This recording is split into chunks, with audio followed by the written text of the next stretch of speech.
गाई ऊपर केते जण षंढ चढ़ते आपण जानछन्ती? और अभी तो रुको, क्लाइमैक्स अभी बाकी। ना ना ना हमें देखिनु कि हमें जानिनु।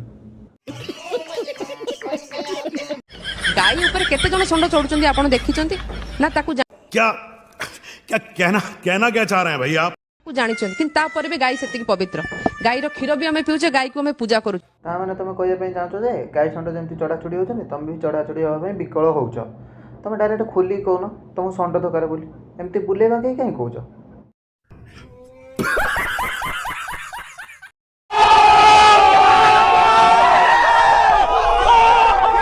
केबे हमें कहिचे कि गौ माता को सी गोटे बेस्या गाई।